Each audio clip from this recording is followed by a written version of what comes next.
Okey, dalam video kali ini saya akan menceritakan satu tarikh keramat bagi orang Sarawak, iaitu 22 Julai. Right, apa yang berlaku pada 22 Julai ni?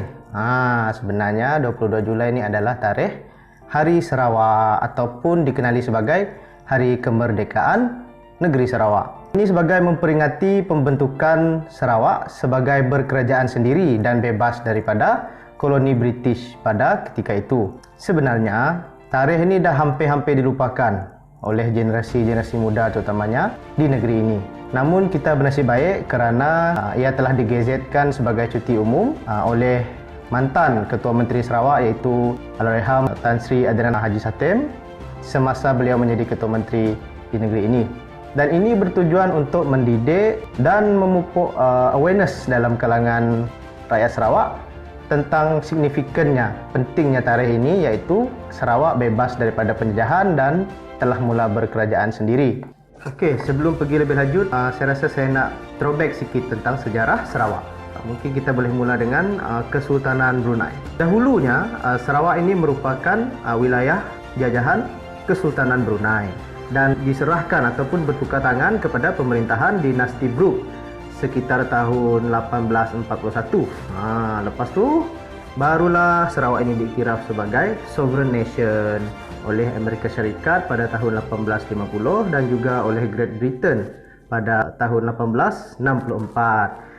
Apa dia sovereign nation ni? Sovereign nation ni adalah pendek kata diiktiraf sebagai sebuah wilayah ataupun negara yang sah lah. Okey. Dan pada masa itu jugalah Sarawak menjadi British Protectorate ataupun perlindungan ketenteraan sekitar tahun 1888. Namun selepas Perang Dunia Kedua, pentadbiran dan wilayah Sarawak ini sekali lagi bertukar tangan. Kali ini pula Charles Vyner Brooke pada ketika itu telah menyerahkan pentadbiran dan wilayah Sarawak kepada koloni British. Namun pada zaman itu keputusan menyerahkan Sarawak ini kepada pentadbiran British telah mendapat tentangan yang hebat daripada masyarakat dan juga pemimpin tempatan.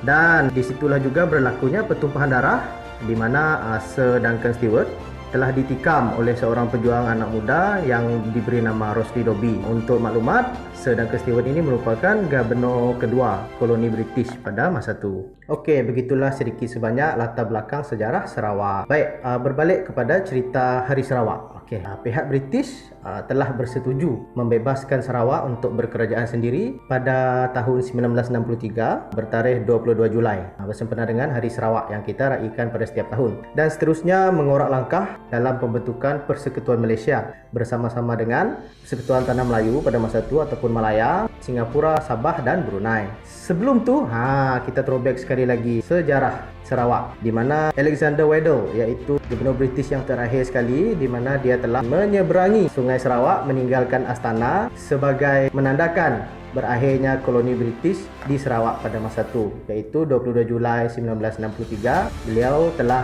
menyerahkan pentadbiran kepada masyarakat Sarawak dan buat kali pertama bendera Union Jack telah diturunkan dan buat kali pertama juga bendera Sarawak telah dinaikkan. Itulah juga kita Sarawak telah memiliki Ketua Menteri pertama yang berasal daripada Sarawak iaitu Stephen Kalong Ningkan, dan seterusnya TYT pertama iaitu Tun Habang Haji Openg dilantik sewaktu Sarawak bersama-sama dalam pembentukan Persekutuan Malaysia pada 16 September 1963. Okey, sampai di situ sajalah cerita tentang Hari Sarawak 22 Julai. Okey, pesanan saya janganlah kita melupakan perjuangan-perjuangan pemimpin kita untuk membebaskan kita dari orang luar ataupun penjajahan.